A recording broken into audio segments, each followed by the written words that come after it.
Friends, welcome to Vrindavan P S C world. അപ്പോൾ ഇന്ന് ഞാൻ വന്നിട്ടുള്ളത് നമ്മുടെ ഡിഗ്രി മെയിൻസ് എക്സാമിനേഷനെ സംബന്ധിച്ച് ഇമ്പോർട്ടൻ്റ് ആയിട്ടുള്ള കുറച്ച് കാര്യങ്ങൾ പറയാൻ വേണ്ടിയിട്ടാണ്.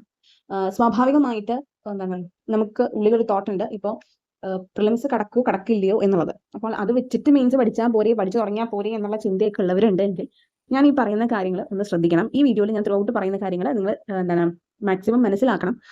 എന്നാലേ നിങ്ങൾ ഉദ്ദേശിക്കുന്ന ഒരു ഡ്രീം ജോബിലേക്കൊക്കെ നിങ്ങൾക്ക് എത്താൻ പറ്റുള്ളൂ കേട്ടോ. നമ്മൾ പ്രിലിംസ് പോലെയല്ല മെയിൻസിലോട്ട് കിടക്കുമ്പോൾ അവിടെ നമുക്ക് ടോപ്പ് റാങ്ക് എന്ന് പറയുന്നൊരു ലക്ഷ്യം തന്നെ ഉണ്ട് മുന്നിൽ. അതിന് കേവലം റിസൾട്ട് അറിഞ്ഞിട്ട് പഠിക്കാം എന്ന് വിചാരിച്ചു കഴിഞ്ഞാൽ ഒരിക്കലും നടക്കില്ല. കാരണം ഇതിനു വേണ്ടി നേരത്തെ പ്രിപ്പയർ ചെയ്ത് തുടങ്ങിയ കുറേയധികം പേരുണ്ടെന്ന് ആദ്യമേ നിങ്ങൾ മനസ്സിലാക്കുക. ഫസ്റ്റ് സെക്കൻഡ് സ്റ്റേജസ് കഴിഞ്ഞവർക്ക് എന്തായാലും എക്സ്ട്രാ ടൈം കിട്ടിയിട്ടുണ്ട് മെയിൻസിന്റെ പ്രിപ്പറേഷന് വേണ്ടിയിട്ട്. തേർഡ് സ്റ്റേജിലുള്ളവർക്കായിരിക്കും ഇത്തിരി എന്താണ് ടൈമിന്റെ ഒരു പ്രശ്നം വരും. എന്നിരുന്നാലും ഇപ്പോൾ ഓൾമോസ്റ്റ് 3 സ്റ്റേജസിലുള്ളവരാണെങ്കിൽ കൂടിയും അവർക്ക് ഇത് കടക്കില്ലയോ അല്ലെങ്കിൽ കട്ട് ഓഫ് എന്നുള്ള കുറേയധികം ഡൗട്ട്സ് ഒക്കെ ഉള്ളവരാണെങ്കിൽ നിങ്ങളൊരു കാര്യം മനസ്സിലാക്കണം. നമ്മൾ ഇപ്പോൾ നമ്മൾ പറയുന്ന പോസ്റ്റുകൾ, പല പോസ്റ്റുകളിലേക്കായിരുന്നു ഈ പ്രിലിംസിന്റെ എക്സാമിനേഷൻ നടന്നത്. Like SBCID, university assistant, company board assistant jailer, okay, അങ്ങനെ നാഷണൽ സേവിങ്സിന്റെ ഇതിലേക്കുള്ള ഡയറക്ടർ, ഓക്കെ, അങ്ങനത്തെയൊക്കെ കുറച്ച് ഉണ്ടായിരുന്നല്ലോ. ഇതിന്റെയൊക്കെ മെയിൻസിന്റെ സിലബസ് ഞാൻ എൻ്റെ ചാനലിന്റെ ലെവൽ 1 മെമ്പർഷിപ്പ് എടുത്തവർക്ക് ആക്സസ് ചെയ്യാൻ ഭാഗത്തിന് അതിൽ ഇട്ട് കൊടുക്കുന്നതായിരിക്കും. സോ ദാറ്റ് അവരുടെ മെയിൻസ് പ്രിപ്പറേഷൻ അവർക്ക് നേരത്തെ സ്റ്റാർട്ട് ചെയ്യാലോ. ഓക്കെ, അപ്പോൾ അതിൽ കേവലം ഞാൻ പ്രിലിംസിന് വേണ്ടി കുറേയധികം വെറുതെ ഇട്ടതല്ല, ഞാൻ കുറേയധികം കാര്യങ്ങൾ ഇമ്പോർട്ടൻ്റ് ആണെന്ന് പറഞ്ഞിട്ടതൊക്കെ തന്നെയും 3 സ്റ്റേജസിലായിട്ട് ചോദിച്ചിട്ടുണ്ടായിരുന്നു. കുറേ പേർക്ക് ഹെൽപ്ഫുൾ ആയിട്ടുണ്ട് എന്നുള്ളതും എനിക്ക് മനസ്സിലായി. കാരണം അത് പ്രിലിംസ് പാസ് ആകുക എന്നുള്ളത് മാത്രമായിരുന്നു നമ്മുടെ ടാർഗറ്റ്. ഇനി മെയിൻസിലോട്ട് കിടക്കുമ്പോൾ നിങ്ങൾ മനസ്സിലാക്കേണ്ടത്, ഈ പറയുന്ന ഓരോ പോസ്റ്റിലേക്കും ഓരോ സിലബസ് അവർ തരുന്നുണ്ടെങ്കിൽ കൂടി അതിന്റെ നിങ്ങൾ മൊത്തത്തിൽ ഒന്ന് അനലൈസ് ചെയ്ത് കഴിഞ്ഞാൽ ഓൾമോസ്റ്റ് കാര്യങ്ങളൊക്കെ സെയിം തന്നെയാണ്. ഓക്കെ, പ്രിലിംസിന് നമ്മൾ പഠിച്ച സാധനങ്ങളൊക്കെ തന്നെ ഇവിടെയും വരും. ആകെ ഓരോ പോസ്റ്റിന് അനുബന്ധിച്ച് കുറച്ച് സ്പെഷ്യൽ ടോപ്പിക് ഫോക്കസ് ചെയ്തിട്ടുള്ള സംഭവങ്ങൾ ഉണ്ടായിരിക്കും. ഇപ്പോൾ ഫോർ എക്സാമ്പിൾ നിങ്ങൾ യൂണിവേഴ്സിറ്റി അസിസ്റ്റന്റിന്റെ സിലബസ് എടുക്കുകയാണെങ്കിൽ അവിടെ എക്സ്ട്രാ ഒരു സാധനം നിങ്ങൾക്ക് കാണാൻ പറ്റും. ഓരോ എഡ്യൂക്കേഷണൽ കമ്മീഷൻസ് എന്ന് പറയുന്ന ഒരു ഏരിയ, ഒരു 13 മാർക്സിന്റെ കമ്മീഷൻസ് എന്ന് പറയുന്ന ഒരു ഏരിയ ഉണ്ട്. അത് ഓരോ കമ്മീഷൻ, ഇതുവരെ വന്ന വിദ്യാഭ്യാസ കമ്മീഷനുകളെ കുറിച്ചിട്ടും ഇന്ത്യയുടെ നാഷണൽ പോളിസി ഓൺ എഡ്യൂക്കേഷനെ സംബന്ധിച്ചിട്ടുള്ള കുറേയധികം കാര്യങ്ങളാണ് അതിൽ ചോദിക്കാൻ സാധ്യതയുള്ളത്. അപ്പോൾ അതിന്റെയൊക്കെ കട്ട് ഓഫ്, യൂണിവേഴ്സിറ്റി അസിസ്റ്റന്റിന്റെ കട്ട് ഓഫ് കൂടാനാണ് സാധ്യത. നമുക്ക് ഇപ്പോൾ വിചാരിക്കുന്നതിനപ്പുറം ഒക്കെ വരാം കേട്ടോ. കാരണം അതിന് അത്രയും ഒഴിവ് അങ്ങനെ പറയുന്നില്ലല്ലോ, എന്നാലും അറിയില്ല. ഓക്കെ, നിങ്ങൾ ഏതാണോ നിങ്ങൾക്ക് കൺഫേം ആയിട്ട് അല്ലെങ്കിൽ ഏകദേശം കിട്ടും എന്നുള്ള ഒരു ഉറപ്പുള്ളത്, അതിനുള്ള പ്രിപ്പറേഷൻ നിങ്ങൾ നേരത്തെ സ്റ്റാർട്ട് ചെയ്യാം. പിന്നെ ഞാനൊരു കാര്യം പറയട്ടെ, നിങ്ങൾക്കിപ്പോൾ റിസൾട്ടിൽ കിട്ടിയാലും ഇല്ലെങ്കിലും വാട്ട് എവർ ഇറ്റ് ഈസ്, നിങ്ങൾ ഈ പറയുന്ന സിലബസിലെ എല്ലാ കാര്യങ്ങളും നോക്കിയാലും നിങ്ങൾ ഇനി വരുന്ന ഏത് എക്സാമിനും ഈ പറയുന്ന കാര്യങ്ങൾ ഉപകാരപ്പെടും. ഓക്കെ, അതിപ്പോൾ LDC ആണെങ്കിലും VFA ആണെങ്കിലും ഒക്കെ. കാരണം ഈ സാധനങ്ങളൊക്കെ തന്നെയാണ് നമ്മളുടെ LDCക്കും VFAക്കും ഉള്ളത്. അപ്പോൾ നിങ്ങളൊരു ഡിഗ്രി ലെവലിൽ നിന്ന് പഠിക്കുമ്പോൾ നിങ്ങൾക്ക് LDC VFAയിലേക്ക് വരുമ്പോൾ കുറച്ചും കൂടെ ബെനിഫിറ്റ് കൂടുതൽ കിട്ടുകയല്ലേ ചെയ്യുള്ളൂ. ഓക്കെ, അപ്പോൾ ഇനിയെല്ലാം ഈ പറയുന്ന നമ്മൾ എക്സ്പെക്ട് ചെയ്യുന്നത് സെപ്റ്റംബർ തൊട്ടിട്ടാണ് എന്ത് മെയിൻസിന്റെ എക്സാമിനേഷൻ എന്ത് ചെയ്യുന്നത്, പ്രതീക്ഷിക്കുന്നത് അല്ലെ, സെപ്റ്റംബർ തൊട്ട്. തീർച്ചയായിട്ടും നമുക്കിപ്പോൾ ഈ ഒരു ജൂണിന്റെ ഈ ഒരു ഇത് തൊട്ട് ജൂലൈ ഓഗസ്റ്റ് ഒക്കെ ഉണ്ട്. കൃത്യമായിട്ട് ഇതിലെ ഓരോ കാര്യങ്ങൾ നിങ്ങൾ എന്ത് ചെയ്യണം, പഠിച്ചു തുടങ്ങണം. പക്ഷേ നിങ്ങൾ ഓൾറെഡി പ്രിലിംസിന് വേണ്ടി പ്രിപ്പയർ ചെയ്തവരായതുകൊണ്ട് നിങ്ങളുടെ കയ്യിൽ already history, geography, economics, constitution, അതുപോലെ തന്നെ arts, sports, literature, computer basics, current അഫയേഴ്സും കുറച്ച് ഇംഗ്ലീഷ്, മാത്സ്, മലയാളം ഒക്കെ കയ്യിലുണ്ടാവും. ആകെ നിങ്ങൾ തൊടാത്തൊരു ഏരിയ എന്ന് പറയുന്നത് ഇവിടെ ഫിസിക്സ്, കെമിസ്ട്രി, ബയോളജി പോലത്തെ സംഭവങ്ങളാണ്. പിന്നെ നമ്മളുടെ Kerala governance and system of അഡ്മിനിസ്ട്രേഷനും അതുപോലെ തന്നെ ഇമ്പോർട്ടൻ്റ് ആക്ട്സ്. ഈ ഏരിയാസ് നിങ്ങൾ ഇപ്പോഴേ നല്ലവണ്ണം ഒന്ന് പഠിച്ചു തുടങ്ങാം. ഓക്കെ, നിങ്ങൾ പ്രിലിംസിന് ഓൾറെഡി പഠിച്ചിരിക്കുന്ന സംഭവങ്ങളെ ഒന്നവിടെ എന്ത് ചെയ്യുക, റിസർവ് ചെയ്ത് വെക്കുക. പകരം Kerala governance and system of administration എന്ന് പറയുന്ന 10 മാർക്സ് ആണ്. കണ്ടോ, അതിൽ നിന്ന് എന്തൊക്കെ ചോദിക്കാമെന്നറിയോ? ഞാൻ ജസ്റ്റ് ഒന്ന് നിങ്ങളെ കാണിച്ചു തരാം. കണ്ടോ, ഈ ഒരു ഏരിയ ഭയങ്കര വാസ്റ്റ് ആയിട്ടുള്ള ഒരു ഏരിയയാണ്. ഇതിൽ ഓരോന്നും കൃത്യമായിട്ട് എന്താണ് ഏതാണ് എന്നുള്ളത് പഠിച്ചാലേ നിങ്ങൾക്ക് അതിൽ നിന്ന് വളരെ ടഫായിട്ട് വരുന്ന സ്റ്റേറ്റ്മെന്റ് ക്വസ്റ്റൻസിന് കൂടെ ആൻസർ ചെയ്യാൻ പറ്റുള്ളൂ. അങ്ങനത്തെ ലെവൽ ഓഫ് ക്വസ്റ്റൻസ് അതിൽ നിന്ന് നമുക്ക് എക്സ്പെക്ട് ചെയ്യാം. ഓക്കെ, ഇപ്പൊ കഴിഞ്ഞ മെയിൻസ് ഒക്കെ നിങ്ങൾ കണ്ടിട്ടുണ്ടെങ്കിൽ നിങ്ങൾക്ക് അത് മനസ്സിലാക്കാൻ സാധിക്കും. അപ്പോൾ ഇതൊക്കെ ഇപ്പോഴേ നിങ്ങൾക്ക് പഠിച്ചു തുടങ്ങാൻ പറ്റുന്ന കാര്യങ്ങളാണ്. Like Kerala state civil service, quasi judicial bodies, various commissions, പല കേരള സംസ്ഥാനമായിട്ട് റിലേറ്റ് ചെയ്തിട്ടുള്ള കമ്മീഷൻസിന്റെ യുവജന കമ്മീഷൻ, അതുപോലെ തന്നെയുള്ള കമ്മീഷനുകളൊക്കെ ഉണ്ട്. പിന്നെ പ്ലാനിംഗ് ബോർഡിന്റെ ഒക്കെ കോൺസ്റ്റിറ്റ്യൂഷൻ എന്താണ്, അതിന്റെ ഇപ്പോഴത്തെ മെമ്പേഴ്സ് ആരൊക്കെയാണ്, ഇതൊക്കെ സ്ഥിരം ചോദിക്കുന്ന ഏരിയ. ഓക്കെ, അപ്പോൾ ഇതുമായിട്ട് റിലേറ്റ് ചെയ്തൊക്കെ നിങ്ങൾക്ക് ഇപ്പോഴേ പഠിച്ചു തുടങ്ങാം. അപ്പോൾ ഞാൻ പറഞ്ഞത് നമ്മുടെ പ്രിലിംസിന് ഇല്ലാതിരുന്ന കേരള ഗവേണൻസ്, അതുപോലെ തന്നെ സയൻസ് ഏരിയാസ്, അത് ടോട്ടൽ എത്ര മാർക്സ് ആണ്? ഇപ്പോൾ life science and public health 6 marks ആണ് കേട്ടോ. അത് നിങ്ങൾക്ക് ഇപ്പോഴേ നന്നായിട്ട് തന്നെ പഠിച്ചു തുടങ്ങാം, നല്ല രസത്തിൽ പഠിച്ചു തുടങ്ങാം. നിങ്ങൾക്ക് സയൻസിന്റെ ഒക്കെ ഏരിയ SCRTയും ഡിപ്പെൻഡ് ചെയ്യാം കേട്ടോ. SCRTയിലും കുറേ കാര്യങ്ങൾ വരുന്നുണ്ട് ഇപ്പോൾ. അപ്പോൾ ഈ ഒരു 6 മാർക്സിന്റെ സയൻസ്, പിന്നെ ഫിസിക്സ്, കെമിസ്ട്രി, ബയോളജി കണ്ടോ, കംപ്ലീറ്റ് നമ്മുടെ പോർഷൻസ് ഇതിലുണ്ട്. ഇത് തന്നെയാണ് നമ്മുടെ LDCക്കൊക്കെ ഉള്ളത്. ഓക്കെ, അപ്പോൾ അതുകൊണ്ടാണ് ഞാൻ പറഞ്ഞത് ഡിഗ്രിയുടെ ഇതിൽ വരുമ്പോൾ കുറച്ചും കൂടി ഇൻഡെപ്തിലുള്ള കാര്യങ്ങൾ ചോദിക്കും എന്നുള്ളതാണ് നിങ്ങൾ മനസ്സിലാക്കേണ്ടത്. അപ്പോൾ ഇതൊക്കെ നിങ്ങൾക്ക് ഇപ്പോഴേ പഠിച്ചു തുടങ്ങാം. ഓക്കെ, അതിൽ ഒരു കിട്ടിയില്ലല്ലോ, കിട്ടാത്ത പക്ഷേ എന്തിനു പഠിക്കുന്നു എന്നുള്ള റിഗ്രറ്റ് ഒന്നും നിങ്ങൾക്ക് വേണ്ട. ഇത് നിങ്ങൾ ഇനി ഏത് എക്സാമിന് അപ്പിയർ ചെയ്യുകയാണെങ്കിലും നിങ്ങൾക്ക് ഇത് ഹെൽപ്ഫുൾ ആകുള്ളൂ. ഓക്കെ, അതുകൊണ്ട് നിങ്ങൾ റിസൾട്ട് വരാൻ വെയിറ്റ് ചെയ്യണ്ട. നിങ്ങൾക്ക് ഉണ്ടെങ്കിലും ഇല്ലെങ്കിലും ഉണ്ട് എന്നറിഞ്ഞിട്ട് അപ്പം കിടന്ന് ഓടുന്നതിനേക്കാളും നല്ലത് നിങ്ങൾ നേരത്തെ പഠിച്ചു തുടങ്ങുന്നതാണ്. ഇത് എൻ്റെ അഭിപ്രായമാണ്, ഞാൻ മനസ്സിലാക്കിയ കാര്യമാണത്. ഓക്കെ, അപ്പോൾ ഇനി നമ്മൾ പഠിക്കുന്നതിൽ വെറുതെ ഒരു ലെവൽ ഓഫ് സ്റ്റഡി പോരാ, അവിടെ അത്യാവശ്യം കാര്യങ്ങളെ മനസ്സിലാക്കി തന്നെ പഠിക്കണം. ഓരോന്നും ഓരോ ദിവസവും കൃത്യമായിട്ട് മനസ്സിലാക്കി അതിൻ്റെ കാര്യങ്ങളൊക്കെ പഠിച്ച് റിവിഷനും പ്രോപ്പറായിട്ട് ചെയ്തു പോകണം. ഓക്കെ, കൃത്യമായിട്ട് നിങ്ങൾ റിവൈസ് ചെയ്ത് പോകണം. എന്നാലും ഇതൊക്കെ ഓർമ്മയിൽ നിൽക്കുള്ളൂ, അല്ലെങ്കിൽ മനുഷ്യനല്ലേ മറന്നു പോകാനുള്ള സാധ്യത വളരെ കൂടുതലാണ്. ഇത് ഒരു ലെവലിൽ എത്തിയിട്ട് നിങ്ങൾ പ്രിലിംസിന്റെ ബാക്കിയുള്ള സംഭവങ്ങൾ വീണ്ടും സ്റ്റാർട്ട് ചെയ്യണം. ലൈക്ക് കോൺസ്റ്റിറ്റ്യൂഷൻ, പിന്നെ നമ്മളുടെ എക്കണോമിക്സ് പോലത്തെ ഏരിയാസ്. അതിൽ കോൺസ്റ്റിറ്റ്യൂഷൻ ഒന്നും ഇനി നമ്മൾ വിചാരിക്കുന്ന ലെവലിലായിരിക്കില്ല വരിക. കോൺസ്റ്റിറ്റ്യൂഷനൊക്കെ നല്ല ഇൻഡെപ്തിൽ ചോദിക്കാൻ പറ്റിയ ഇഷ്ടം പോലെ സാധ്യതയുള്ള ചോദ്യങ്ങൾ മെയിൻസിന് വരാം. അപ്പോൾ അവിടെ ഇനി വെറുതെ വായന പോരാ, അത്യാവശ്യം കാര്യങ്ങളെ മനസ്സിലാക്കി തന്നെ പഠിക്കണം. ഓക്കെ, അപ്പോൾ അതൊക്കെ നിങ്ങൾക്ക് എന്ത് ചെയ്യാം, ഈ പറയുന്ന ടോപ്പിക്സിന്റെ ഇനി ഇത് തന്നെ നിങ്ങൾക്ക് ചിലപ്പോൾ മടുപ്പുണ്ടാക്കാം. ഒരു ദിവസം നമ്മൾ ഈ പറയുന്ന സയൻസ് മാത്രം, കേരള ഗവേണൻസ് മാത്രം നോക്കിയാൽ ചിലപ്പോൾ എല്ലാവർക്കും അത് അക്സെപ്റ്റ് ചെയ്യാൻ പറ്റണമെന്നില്ല.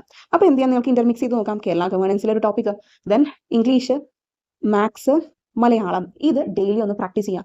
ഓക്കെ, ഇംഗ്ലീഷ്, മാത്സ്, മലയാളം എപ്പോഴും ഇത്തിരി പഠിച്ചു പോകുന്നത് നല്ലതാണ്, ഏത് ഇതിലാണെങ്കിലും. കാരണം എന്താണെന്ന് വെച്ച് കഴിഞ്ഞാൽ നമുക്ക് അവിടെ അത് റിസർവാണ് നമ്മളുടെ. നമുക്ക് അതിലൊരു മുൻതൂക്കം ഉണ്ടെങ്കിൽ ബാക്കിയുള്ളതിനെ നമുക്ക് ആ ഒരു രീതിയിൽ അപ്രോച്ച് ചെയ്താൽ മതി. അപ്പോൾ ഇംഗ്ലീഷ്, മാത്സ്, മലയാളം ഡെയിലി തന്നെ നോക്കി പോവുക.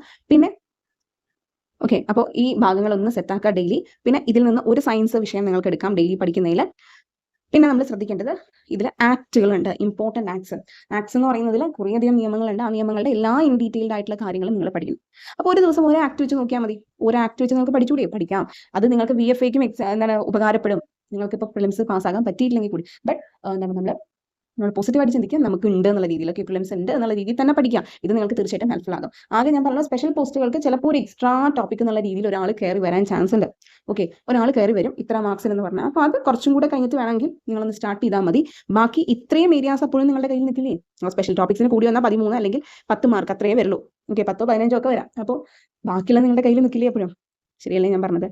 അപ്പോൾ നിങ്ങൾ ഇതിൻ്റെ സ്റ്റഡീസ് ഇപ്പോഴേ തുടങ്ങാം. നിങ്ങൾക്ക് തീർച്ചയായിട്ടും ഉയർന്നൊരു റാങ്കാണ് നിങ്ങളുടെ ലക്ഷ്യമെങ്കിൽ അടുത്ത ഈ പറയുന്നത്, ഞാൻ പറഞ്ഞല്ലോ കമ്പനി ബോർഡ് അസിസ്റ്റന്റ് എന്നൊക്കെ പറയുന്നത് ഒഴിവുണ്ട് ധാരാളം. അപ്പോൾ തീർച്ചയായിട്ടും കുറേയധികം കമ്പനീസിലേക്ക് ചെയ്യുന്നത് കൊണ്ട് സ്വാഭാവികമായിട്ട് വലിയൊരു റാങ്ക് ലിസ്റ്റ് ആയിരിക്കും വരാൻ സാധ്യത. അതിലൊന്ന് എത്തിപ്പെടണം എന്നുണ്ടെങ്കിൽ നമ്മൾ അത്രയും ഹാർഡ് വർക്ക് ചെയ്യണം. ഓക്കെ, അപ്പോൾ തീർച്ചയായിട്ടും നിങ്ങൾ എന്ത് ചെയ്യണം, ഇപ്പോഴേ ഇതിലത്തെ ഓരോ ഏരിയാസും പഠിച്ചു തുടങ്ങണം. എന്നാലേ കാര്യമുള്ളൂ. ഓക്കെ, അത് വരട്ടെ നിൽക്കട്ടെ എന്നുള്ള ചിന്തയൊന്നും വേണ്ട. അപ്പോൾ ഇതിനാ നിങ്ങൾക്ക് തീർച്ചയായിട്ടും എന്താണ് SCERT NCERT പാഠഭാഗങ്ങളൊക്കെ എന്ത് ചെയ്യാം, പഠിച്ചത്. SCERT ഇനി നിങ്ങൾക്ക് ക്ലാസ് ആയിട്ട് വേണമെന്നുണ്ടെങ്കിൽ, അതായത് ഇപ്പോൾ നമ്മൾ SCERT ചാപ്റ്റേഴ്സ് വെറുതെ പറഞ്ഞിട്ടോ വായിച്ചിട്ടോ കാര്യമൊന്നുമില്ല. അതിൽ ചില കാര്യങ്ങളില്ല, ചിലതൊന്നല്ല പലതും ഇല്ല. നിങ്ങൾക്കിപ്പോൾ ഫിസിക്സ് ഒക്കെ പഠിക്കാനാണെങ്കിൽ ലെൻസും മിററും ഒക്കെ ഉണ്ട്, അതിലൊന്നും ഇല്ല. ഓക്കെ, ടെക്സ്റ്റിൽ വെറുതെ പിക്ചർ വരച്ചിട്ട് ചെയ്യൂ എന്ന് പറയുന്നതല്ലാതെ കൃത്യമായിട്ടുള്ളൊരു കാര്യങ്ങൾ അതിലില്ല. സോ നിങ്ങൾക്ക് ഒരാൾ പറഞ്ഞു തന്നാൽ അത് ഓക്കെ ആണെന്നുണ്ടെങ്കിൽ, ഞാൻ SCERT ക്ലാസ് എടുക്കേണ്ടത് ഞാൻ നിങ്ങളോട് പറഞ്ഞിട്ടുണ്ട്. 5 to 10 സോഷ്യലും സയൻസും കംപ്ലീറ്റ് എടുക്കുന്നുണ്ടെന്ന് ഞാൻ പറഞ്ഞു. അപ്പോൾ ഇത് ഡിഗ്രി മെയിൻസിന് വേണ്ടിയിട്ട് നിങ്ങൾക്ക് SCERT ക്ലാസ് കേട്ട് പോകണം ഒരു ഓർഡറിൽ എന്ന് താല്പര്യമുണ്ടെങ്കിൽ നിങ്ങൾക്ക് എൻ്റെ ക്ലാസ്സിൽ ജോയിൻ ചെയ്യാം. അപ്പോൾ ഞാനത് സെപ്പറേറ്റ് ഡിഗ്രി മെയിൻസുകാർക്ക് വേണ്ടിയിട്ട് അറേഞ്ച് ചെയ്ത് തരാം. ഓക്കെ, SCERT ക്ലാസ് എന്നുള്ള രീതിയിൽ.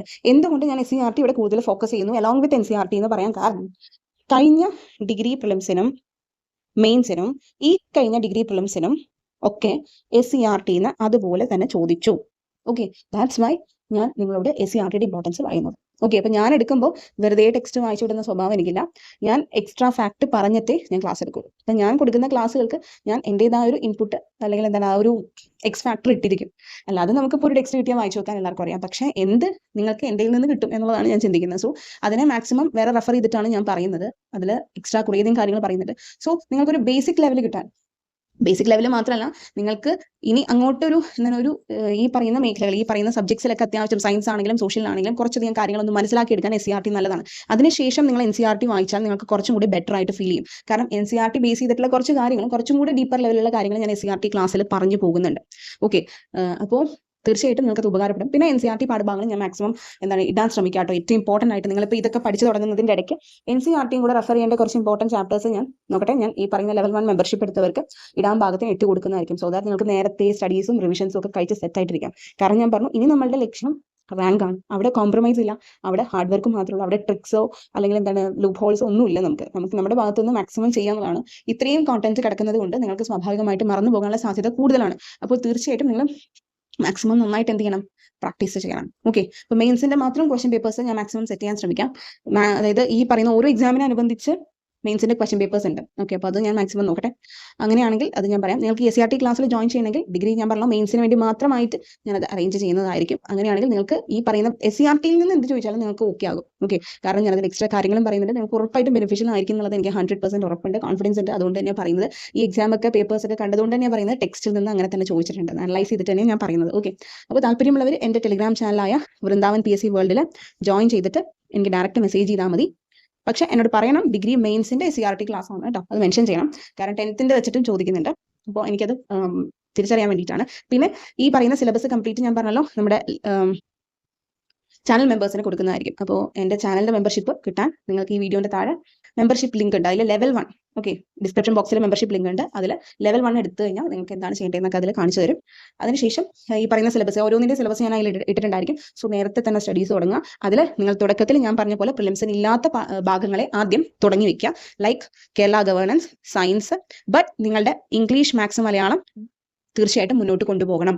ഓക്കെ, അത് കൊണ്ടുപോയി കഴിഞ്ഞാൽ ഈ 30 മാർക്സിൻ്റെ ഒരു സേഫ് 30ൽ 30 എന്നല്ല, ഒരു 26 കിട്ടുന്ന ഭാഗത്തിന് നിങ്ങളുടെ കയ്യിലുണ്ടായിരിക്കും. ബാക്കി ഇത് ടഫ് ആയിട്ടുള്ള ഒരു ഏരിയ ആണ്. ഇത് 10 മാർക്സിൻ്റെ ആളാണ്. ഈ ആളെ കിട്ടാൻ ഇത്തിരി പാടാണ്.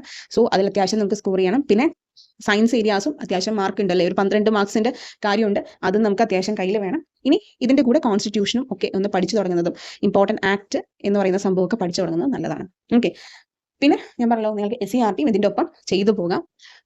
അതിനുശേഷം NCERT പതുക്കെ കിടക്കുക. ഇപ്പോൾ നിങ്ങൾക്ക് സമയമുണ്ട്, നിങ്ങൾക്ക് സിസ്റ്റമാറ്റിക്കായിട്ട് പഠിച്ചു പോകാം, ഒപ്പം എന്തും ചെയ്യാം, റിവൈസും ചെയ്യാം. അപ്പോൾ ഇനി ഇതിനെ ഓരോന്നിനെയും ബേസ് ചെയ്തിട്ടുള്ള ഹോട്ട് ടോപ്പിക്സ് അത് ഞാൻ തീർച്ചയായിട്ടും എന്തായാലും നമ്മുടെ മെയിൻസിന് വേണ്ടി പഠിക്കുന്നവർക്ക് ഉപകാരപ്പെടട്ടെ എന്ന് എനിക്കറിയാം. കുറേ ഇപ്പോൾ പ്രിലിംസിന് കുറേ പേർക്ക് അത് ഹോട്ട് ടോപ്പിക്സ് ഹെൽപ്ഫുൾ ആയി എന്നുള്ളത്. അപ്പോൾ മെയിൻസിനും നിങ്ങൾ പ്രതീക്ഷിക്കുന്നുണ്ടായിരിക്കും. മെയിൻസിൻ്റെ ഓരോന്നും നമ്മൾ സ്പെസിഫിക് ആയിട്ട് നോക്കണം. കാരണം പ്രിലിംസ് പോലെയല്ല, നമുക്കിത് റാങ്ക് നിർണ്ണയിക്കുന്ന കാര്യമാണ്. നമ്മൾ എത്രത്തോളം മാർക്സ് എത്തണം, മറ്റുള്ളവരെക്കാളും മുന്നിൽ നമ്മൾ എത്തണം എന്നുണ്ടെങ്കിൽ അവിടെ നമ്മളുടെ ഭാഗത്തു നിന്ന് ഒരു എക്സ്ട്രാ എഫേർട്ട് വേണം. അപ്പോൾ നിങ്ങളോട് പറയുമ്പോഴും വെറുതെ ആകാൻ പാടില്ലല്ലോ അത്.